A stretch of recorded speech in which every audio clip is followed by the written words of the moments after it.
The warning lights flashed red across the control room of Nexus Station.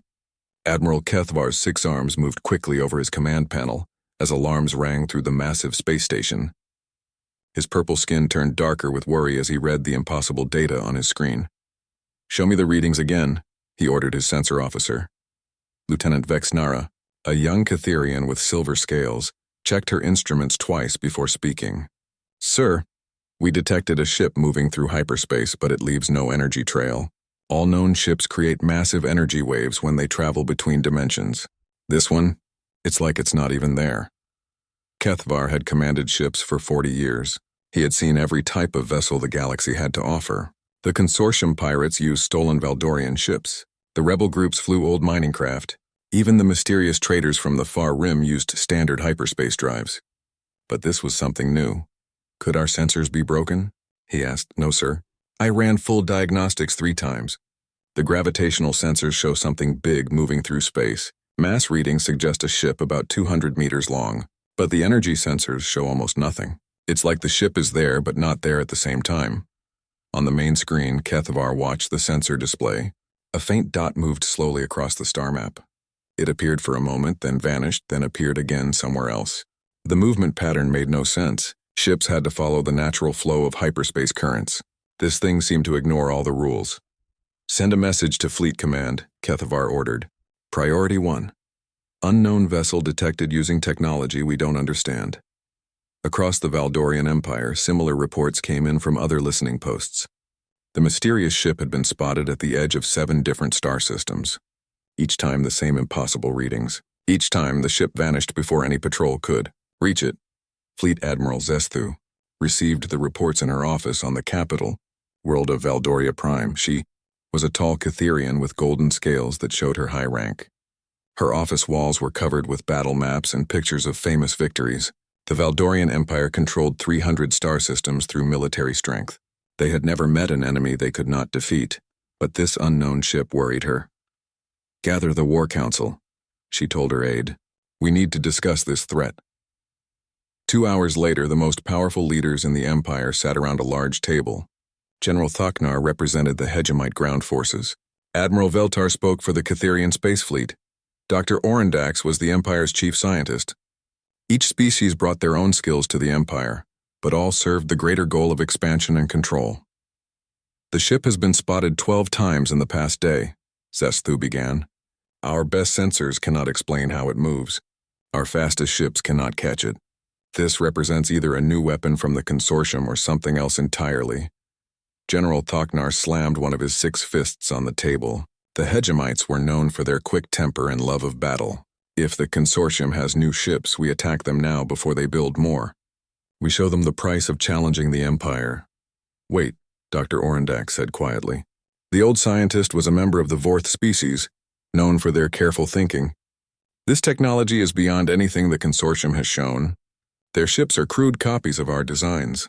This is something completely different." Admiral Veltar nodded.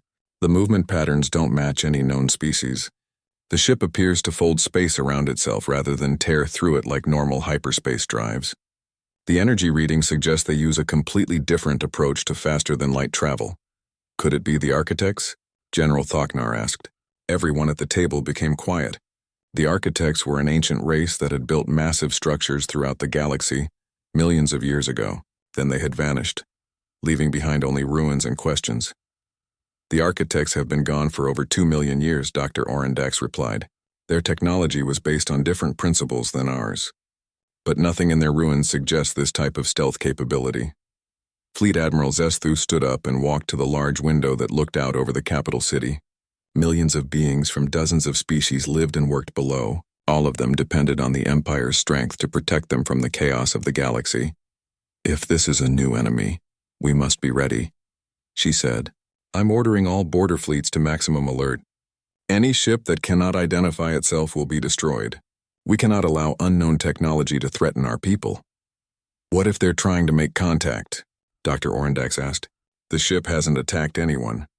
It just watches." "Watching is what spies do before an attack," General Thaknar growled. "The Empire has survived by striking first when threatened. We don't wait for enemies to choose the time and place of battle. Admiral Veltar looked at the latest reports. The ship seems to be mapping our border defenses. It appeared near our main fleet bases at Korax, Theta Station, and the Rimguard posts. Either it's gathering intelligence or testing our response times. Then we give it a response it won't forget, Zesthu decided. Admiral Veltar, take 3 battle groups to the last known position. Set up a patrol pattern that covers all likely escape routes. Admiral Kethvar will coordinate sensor data from Nexus Station. If this ship appears again, we surround it and demand answers. The meeting ended with orders flowing to every corner of the Empire. Ship captains received new patrol routes, sensor operators got upgraded equipment, ground forces prepared for possible invasion. The greatest military force in the known galaxy focused all its attention on one mysterious ship, but none of them understood what they were really dealing with. On Nexus Station, Admiral Kethvar watched the preparations with growing unease. His experience told him something was different about this situation. The unknown ship's behavior reminded him of something, but he couldn't remember what. "Sir," Lieutenant Vexnara called out, "I'm getting strange readings from deep space. The gravitational sensors show ripples. Like something very large is moving out there, but much further away than our usual detection range." Kethvar moved to her station and looked at the data. The readings were faint but clear. Something massive was approaching from the direction of unexplored space. Not just one ship, but what looked like an entire fleet. Could this be their home force? He wondered aloud. "I don't know, sir. The readings are unlike anything in our databases. These ships seem to move differently than the scout we've been tracking. They're not trying to hide, but they're still hard to detect." Admiral Kethvar felt a chill run through his body. In 40 years of military service, he had learned to trust his instincts. Right now, those instincts told him the Empire was about to face something it had never encountered before. Something that might change everything. He reached for his communications panel to contact Fleet Admiral Zesthu. The Empire needed to know that the mysterious scout ship might not be alone. Whatever was coming, they would need every ship, every weapon, and every advantage they could gather. The unknown had found them. Now they would discover if the Empire's strength was enough to protect their people from threats beyond their understanding. The red warning. Lights continued to flash as Nexus Station prepared for whatever was coming from the dark between the stars. Captain Sarah Chen floated in the command chair of the UES Whisper, watching the alien space station through her ship's advanced sensors. The massive structure was at least 20 kilometers long, covered in weapons and sensor arrays. It was impressive engineering, but built with the same thinking that limited all the alien races they had observed. "Commander Torres, what's our stealth status?" she asked her second in command. "Fold space field is stable at 92% efficiency," Lieutenant Commander Miguel Torres replied from his station. "We're existing mostly between dimensions. Their sensors can only detect us when we phase back into normal space to update our position." Sarah nodded and looked around the bridge of humanity's most advanced ship. The Whisper was only 200 meters long, tiny compared to the alien vessels they had been watching. But what it lacked in size, it made up for in technology that no other species had even imagined. While other races had learned to tear holes in space and force their way through, humans had taken a different approach. They had studied the natural flow of dimensions and learned to slide between them like a fish swimming through water. The Fold space drive didn't fight the universe. It worked with it. "Dr. Kim, how are our translation programs working?" Sarah asked the ship's science officer. Dr. Lisa Kim looked up from her linguistic analysis station. "We've been monitoring their communications for 6 months now. I've identified at least 12 different languages used in their empire. The dominant species, the Catherians, seem to control military operations. The Hegemonites handle ground combat. There are 10 other species, but they appear to serve supporting roles." "Any signs of peaceful intentions?" Sarah asked, though she already knew the answer. "None that I can detect. Every communication we've intercepted has been about military strength, territorial control, or conquest. They seem to view the galaxy as something to be dominated rather than explored." Sarah had spent 2 years commanding scouting missions beyond human space. Earth's United Nations Space Command had been very careful about making contact with alien civilizations. They had learned from humanity's own history that first contact could go very wrong if handled poorly. The discovery of faster-than-light travel had changed everything for humanity. After centuries of war, pollution, and near extinction, the human race had finally learned to work together. The revelation that they were not alone in the universe had united them completely. Earth was now a world without borders, without armies fighting each other, without the old hatreds that had nearly destroyed them. But the aliens they had found were different. Every spacefaring species seemed to be locked in constant conflict. They fought over resources, territory, and the right to rule others. The concept of cooperation between equals appeared to be foreign to them. Navigation, set course for the next observation point, Sarah ordered. We need to map their fleet positions before we return to Earth. Aye, Captain, replied Lieutenant Yuki Tanaka from the navigation station. Engaging fold space drive. The whisper seemed to shimmer and fade as it shifted between dimensions. Unlike the violent energy bursts of alien hyperspace drives, the human ship simply slipped away like a shadow moving across a wall.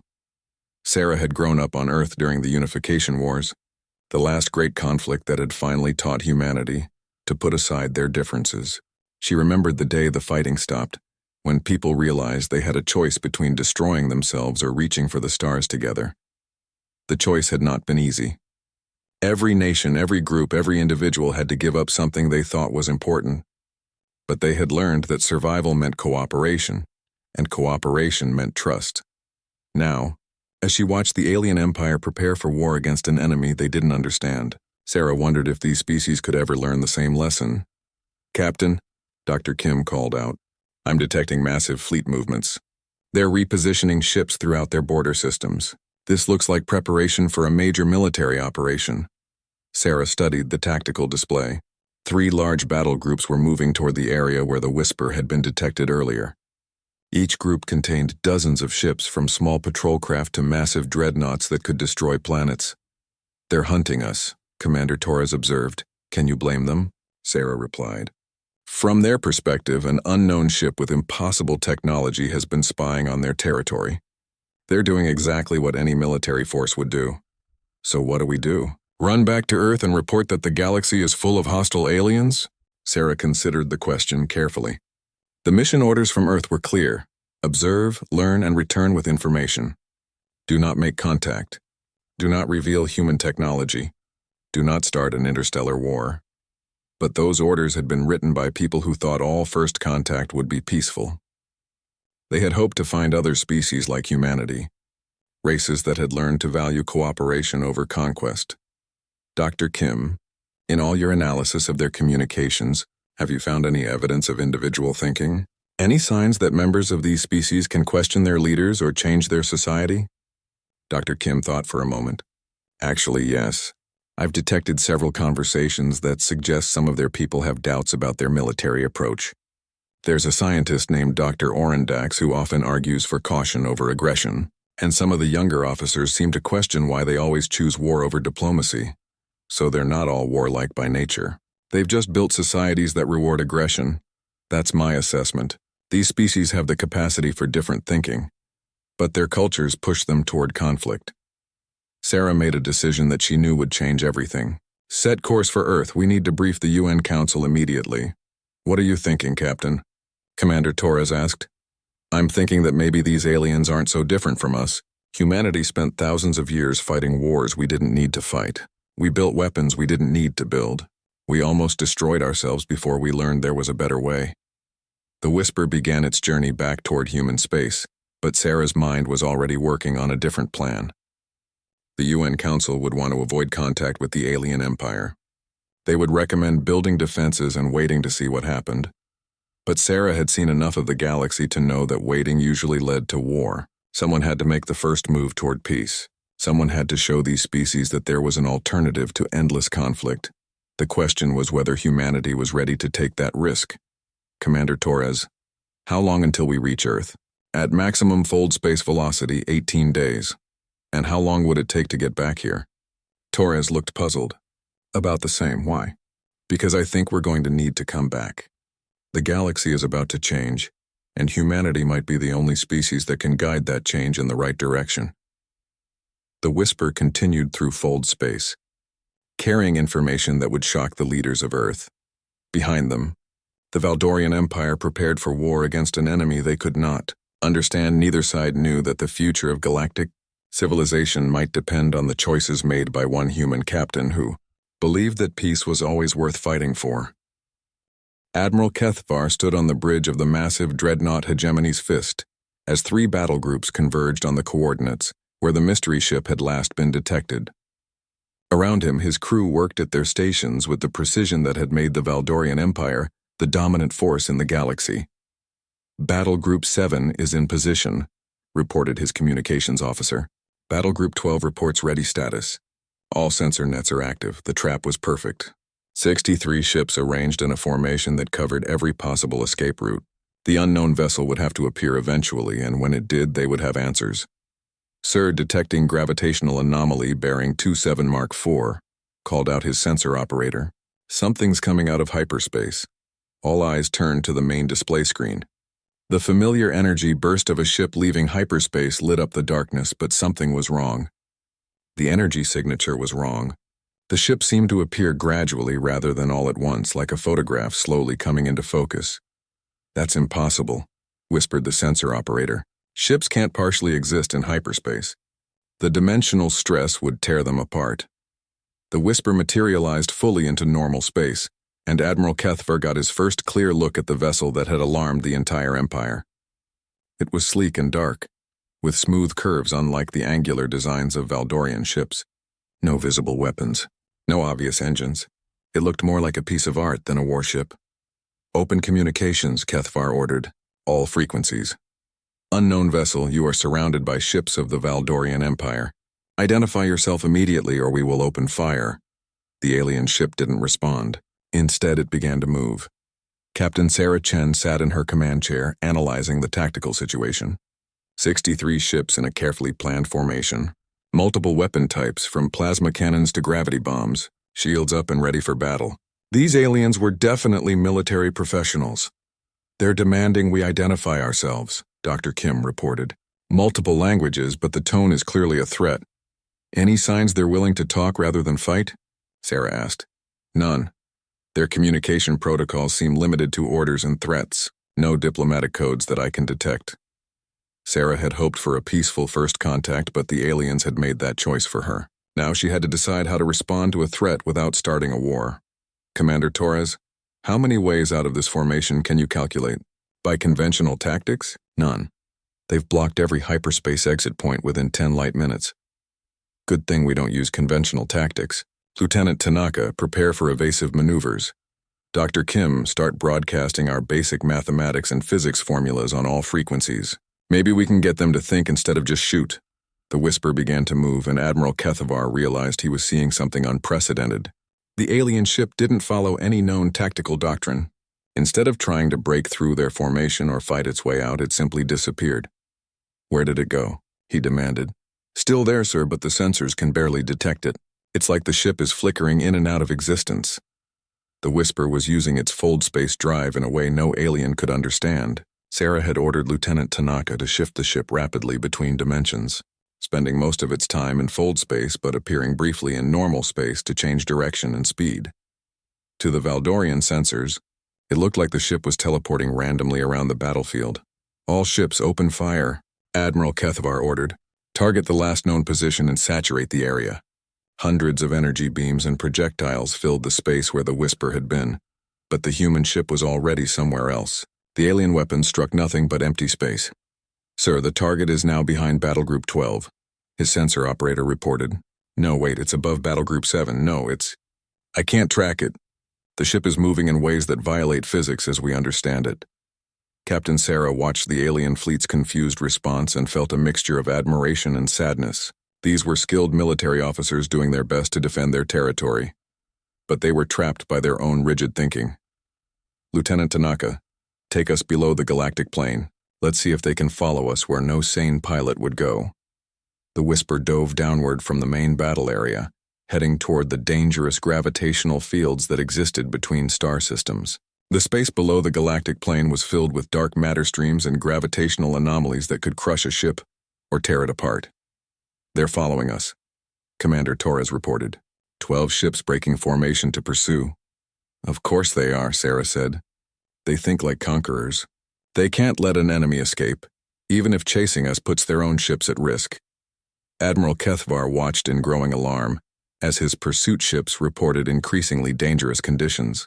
The unknown vessel was leading them through gravitational fields that should have destroyed any ship, but it moved through them as if the forces didn't exist. "Admiral, Captain Vorks reports his ship is experiencing severe structural stress," his communications officer reported. "He requests permission to break off pursuit." Granted. All ships returned to formation. But even as his ships retreated, Kethavar continued to watch the sensor readings from the alien vessel. It was moving at speeds that should have liquefied any living crew, making turns that generated gravitational forces no known species could survive. "What are we dealing with?" he wondered aloud. His science officer, Dr. Melandra, studied the data with growing amazement. "Sir, based on these readings, either this ship is controlled by artificial intelligence or its crew can withstand physical stresses beyond anything in our databases." Artificial intelligence? It's the only explanation for the maneuvers we're seeing. No biological creature could survive those acceleration forces. But Dr. Melandra was wrong. The crew of the Whisper was very much alive, protected by technology that worked with natural forces rather than fighting against them. The ship's inertial dampening system didn't just absorb the forces of acceleration. It redistributed them through fold space, spreading the stress across multiple dimensions. Sarah and her crew felt nothing more than a gentle pressure as their ship performed maneuvers that looked impossible to alien observers. "Captain, we're receiving a signal," Dr. Kim announced. "It's not from the fleet we just encountered. This is coming from much deeper in their territory." "What kind of signal?" "Mathematical formulas. Basic physics equations. Someone is trying to communicate with us using universal constants." Sarah smiled. Not all the aliens were locked into military thinking. Someone out there was trying to talk instead of fight. "Respond with our own mathematical sequence. Let them know we're willing to communicate." "Should we return to the fleet?" Commander Torres asked. "Not yet. I want to see who's trying to talk to us. Maybe we can find someone in this empire who understands that cooperation works better than conquest." The Whisper changed course, following the source of the mathematical signal deeper into Valdorian space. Behind them, Admiral Kethvar tried to explain to his superiors how one small ship had outmaneuvered the entire fleet. On the capital world, Fleet Admiral Zesthu studied the battle reports with growing concern. The unknown ship wasn't just technologically advanced. It was using tactical thinking that broke every rule of military engagement. "Prepare the full battle fleet," she ordered. "If we can't capture this ship, we'll destroy it. The Empire cannot appear weak to our enemies." But in her private thoughts, she wondered if they were facing an enemy at all. The alien ship had disabled none of their vessels, killed none of their crews. It had simply proven that their greatest military formation was powerless against technology they didn't understand. For the first time in her career, Fleet Admiral Zesthu wondered if the Empire had finally met something it couldn't conquer. The answer to that question would determine the future of galactic civilization. Dr. Velnara worked late into the night cycle in her laboratory on Valdoria Prime, studying the sensor data from the encounter with the unknown ship. As the Empire's leading expert on alien biology, she had been tasked with determining what kind of species could survive the impossible maneuvers they had witnessed. The numbers made no sense. The alien ship had pulled acceleration forces that would crush any known life form into paste. It had made turns that created gravitational stress beyond anything in the Imperial databases, yet it had moved with precision that suggested conscious control, not automated systems. "Computer, display the acceleration data from Time Index 1423-7, she commanded. The holographic display showed the mystery ship's movement pattern during its escape from Admiral Kethvar's fleet. The vessel had accelerated from 0 to near light speed in less than 3 seconds, then immediately changed direction by 90 degrees. "Calculate the G-force experienced by occupants during this maneuver," she ordered. "G-force calculations exceed measurement parameters. Estimated force 7,000 standard gravity units. Fatal to all known species." Dr. Velnara stared at the display. She had studied the biology of over 200 different species. Some could survive in the vacuum of space. Others could withstand radiation that would kill most life forms. A few could even survive brief exposure to the crushing gravity of a neutron star, but nothing could survive 7,000 G-forces and remain conscious, enough to pilot a ship. She opened a communication channel to the War Council chambers, where Fleet Admiral Zesithu was meeting with the military leadership. "Admiral, I need to present my findings to the Council immediately. 20 minutes later, Dr. Velnara stood before the most powerful beings in the Valdorian Empire. General Thoknar looked impatient, his 6 arms crossed in obvious annoyance. Admiral Veltar studied data tablets with focused attention. Fleet Admiral Zesthu sat at the head of the table, her golden scales reflecting the light from the holographic displays. "What have you learned about our mysterious visitors?" Zesthu asked. "That we may be dealing with something beyond our understanding," Dr. Velnara began.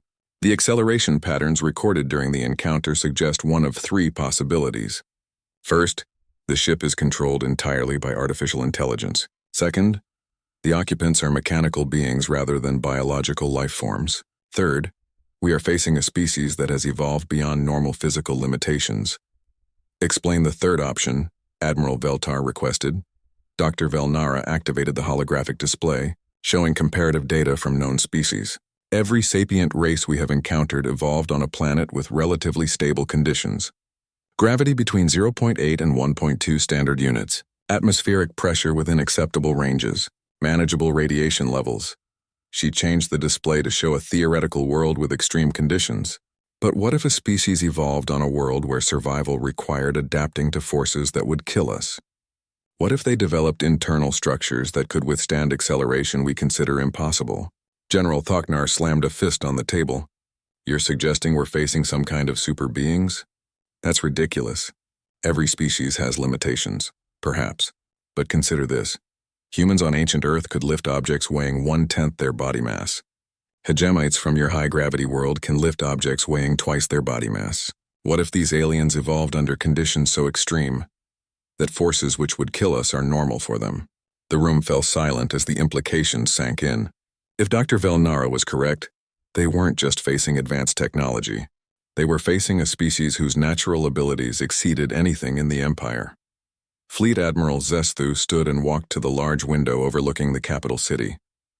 Below, millions of beings from dozens of species lived and worked together under imperial protection. The Empire had brought peace to hundreds of worlds by demonstrating that resistance was futile. But what happened when they encountered something that couldn't be conquered? "Doctor, what do you recommend?" she asked. "We need more data. The ship hasn't attacked any of our vessels or colonies. It appears to be gathering information, possibly for first contact protocols. I suggest we try to communicate rather than fight." "Impossible," General Thoknar growled. "The Empire doesn't negotiate with potential threats. We demonstrate strength first, then offer terms. That approach works with species weaker than ourselves," Dr. Velnara replied. "But if these aliens are as advanced as I believe, military threats may push them toward open hostility." Meanwhile, aboard the UES Whisper, Captain Sarah Chen faced a similar debate with her own officers. The ship had followed the mathematical signal deep into Valdorian space and made contact with the scientist who had sent it. Dr. Orendax, the elderly Vorth researcher, had been attempting to establish peaceful communication for the past 6 hours. "His mathematics are solid," Dr. Kim reported. "He's asking about our propulsion systems, our biological requirements, and our intentions. The question suggests genuine scientific curiosity, rather than military intelligence gathering." "What about the rest of their empire?" Commander Torres asked. "The fleet that tried to surround us wasn't interested in conversation." "Military and scientific cultures don't always agree," Sarah replied. "Even on Earth, there were times when the scientific community opposed military actions." "Captain, I'm detecting massive fleet movements throughout their empire," Lieutenant Tanaka announced. "It looks like they're preparing for major military operations. Multiple battle groups are converging on our general area." Sarah studied the tactical display. The Valdorians were mobilizing their entire military force. Hundreds of ships, thousands of weapons, millions of soldiers preparing for war against an enemy they didn't understand. "Dr. Kim, send a message to Dr. Orendax. Ask him if his people have ever resolved conflicts through negotiation rather than conquest." Dr. Kim worked for several minutes, then looked up with concern. His response is disturbing. He says his people have forgotten how to talk instead of fight. Their entire culture is built on the concept that strength determines survival. The idea of peaceful coexistence between equals is foreign to them, so they literally don't know how to make peace? According to Dr. Orendax, the last time his empire tried diplomatic solutions was over 800 years ago. Every contact with other species since then has resulted in either conquest or war. Sarah felt a chill run through her. Humanity had gone through similar periods in their history, times when military solutions seemed like the only option. But they had learned from their mistakes before they reached the stars. These aliens had built an interstellar empire using the same thinking that had nearly destroyed Earth. Commander Torres, what's the status of our fold space drive? Operating at full efficiency. We can maintain stealth mode indefinitely, or make the jump back to Earth space in 18 days. And how long would it take to reach Earth and return with a diplomatic mission? Torres looked puzzled. About 40 days total. But Captain, our orders are to observe and report, not make contact. Our orders were written before we knew what we'd find out here. The situation has changed. Sarah made a decision that would alter the course of galactic history. Instead of running back to Earth to report on hostile aliens, she chose to stay and try to prevent a war that could devastate both civilizations. Send a message to Dr. Orendax. Tell him we want to meet with representatives of his government. Not their military leaders, but people who can think beyond conquest and control. Captain, that's incredibly dangerous, Dr. Kim warned. If this goes wrong, we could start the very war we're trying to prevent. If we run away and let fear make our decisions, war becomes inevitable, Sarah replied. Someone has to take the first step toward peace. Humanity learned that lesson the hard way. Maybe we can help these species learn it without destroying themselves first. The whisper continued deeper into Valdorian space, carrying the hopes of one human captain who believed that understanding could triumph over fear. Behind them, the largest military force in galactic history prepared for a battle that might never need to happen. Captain Sarah Chen stood before the massive viewing screen of the UES Whisper as it approached the coordinates Dr. Orendax had provided. Instead of hiding in fold space, she had ordered the ship to remain visible in normal space.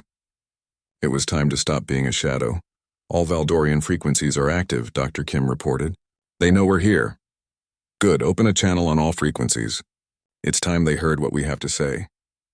Sarah had spent the past week preparing for this moment. The message she was about to broadcast would either start the galaxy's first interstellar war or begin something unprecedented. Peaceful contact between civilizations. This is Captain Sarah Chen of the United Earthship Whisper, representing the human species. We come not as conquerors or enemies, but as fellow travelers among the stars. Throughout the Valdorian Empire, communication officers scrambled to record and translate the first message from the mysterious aliens. The voice was calm, speaking in mathematical concepts that any species could understand. We have observed your empire from a distance and learned of your great achievements, your cities, your art, your scientific discoveries, your exploration of space. We have also learned of your fears, your conflicts, and your belief that strength can only come through dominance over others. Fleet Admiral Zesithu listened to the translation in her command center, surrounded by tactical displays showing the positions of over 300 Imperial warships. The alien ship sat motionless in space, making no attempt to flee or fight. We understand these fears because we once shared them. The human species nearly destroyed itself fighting wars over resources we thought were limited, territory we believed we needed to control, and differences we were taught to hate. Admiral Kethavar monitored the broadcast from the bridge of Hegemony's Fist. Around him, his crew listened in stunned silence to words they had never heard from any alien contact.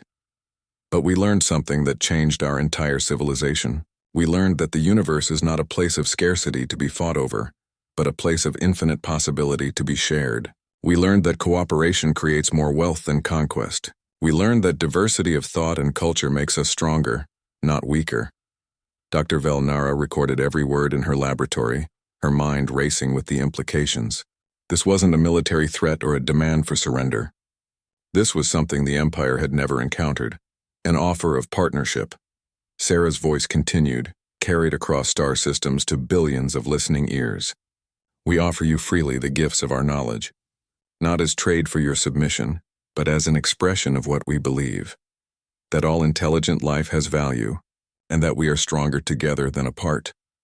The broadcast data stream that followed shocked every scientist in the Empire. Detailed schematics for clean fusion reactors that could provide unlimited energy, medical technologies that could extend lifespans for every known species, agricultural techniques that could turn desert worlds into gardens, manufacturing processes that could create any material from basic elements, all of it freely given, with no demands for payment or submission. General Thoknar stared at the data in disbelief. It's a trick. No species gives away military advantages for nothing. But Dr. Orendak, studying the technical specifications, realized the humans were telling the truth. This isn't military technology. It's civilian infrastructure. They're offering to help us build better societies, not better weapons. Fleet Admiral Zesthu faced the hardest decision of her career. Every military instinct told her to destroy the alien ship before it could threaten the Empire. But the message and the freely given technology suggested something she had never considered. The possibility that not all first contacts had to end in conquest. All ships, maintain position but do not fire, she ordered. I want to hear what else they have to say. Sarah's message continued. We know that some among you will see our offer as weakness. Your cultures have taught you that survival depends on taking what you need from others. But we invite you to consider a different possibility. The viewing screen aboard the Whisper changed to show images of Earth. Vast cities powered by clean energy, orbital habitats where millions lived in harmony, ships traveling between the stars not to conquer but to explore and learn. This is what we built when we chose cooperation over conquest, not an empire ruled by the strong, but a civilization where every individual can reach their full potential. Not worlds stripped bare to feed military expansion, but planets restored and made more beautiful than they were before. Dr. Velnara watched the images with growing amazement. The human cities showed no evidence of the military fortifications that dominated every Valdorian world. Their ships carried scientific equipment instead of weapons. Their people worked together on projects that benefited everyone, not just the ruling class. We do not ask you to abandon your strength or your pride, Sarah continued. We ask you to consider using that strength to build rather than destroy, to protect rather than conquer, to create a galaxy where every species can thrive. The broadcast ended with coordinates in neutral space and a simple invitation. We will wait at these coordinates for any who wish to talk. Not as subjects meeting their conquerors, but as equals sharing knowledge and hope for the future. The UES Whisper engaged its fold space drive and vanished from Valdorian sensors, leaving behind a galaxy in turmoil. In the Imperial Council chambers, the most powerful beings in known space struggled to process what they had witnessed. General Thoknar demanded immediate military action. Admiral Veltar worried about the technological implications. Dr. Orendax argued for accepting the human invitation, but it was Dr. Velnara who asked the question that would determine the Empire's response. What if they're right? What if there really is an alternative to endless war? Fleet Admiral Zesthu looked around the table at the representatives of 12 different species, all united under Imperial rule through conquest and fear. For 800 years, the Empire had grown through military strength. They had never encountered a species that offered partnership instead of demanding submission. Admiral Kethvar, she said through the communication system, I want you to take a small diplomatic vessel to those coordinates. Not a warship, just a research vessel with minimal weapons. Find out if these humans mean what they say. Admiral, that could be extremely dangerous, General Thoknar protested. We know nothing about their true military capabilities. Exactly. And until we do, we cannot make informed decisions about how to respond. 3 days later, Admiral Kethvar approached the neutral space coordinates in a small research vessel. His crew of 12 included Dr. Orendax and Dr. Velnara, representing the scientific community that had argued for peaceful contact. The UES Whisper materialized from fold space as they arrived, its sleek hull reflecting the light of distant stars. For the first time in Imperial history, 2 ships from different civilizations met in space with neither side preparing for battle. Captain Sarachen's face appeared on the communication screen, and Admiral Kethvar got his first look at the species that had challenged everything the Empire believed about strength and survival. The human appeared fragile by Imperial standards, with only 2 arms and no visible natural weapons. But her eyes showed intelligence, determination, and something the Empire had forgotten how to recognize: hope. Welcome, Admiral Kethvar. Thank you for accepting our invitation. We have much to discuss about the future of this galaxy. As the 2 ships drifted together in the vast emptiness of space, representatives of 2 completely different approaches to civilization prepared to discover whether cooperation could really triumph over conquest. The conversation that followed would determine whether the galaxy's future would be built on the foundations of fear and domination that had shaped the past, or on the revolutionary human concept that intelligence was meant to be shared, not hoarded.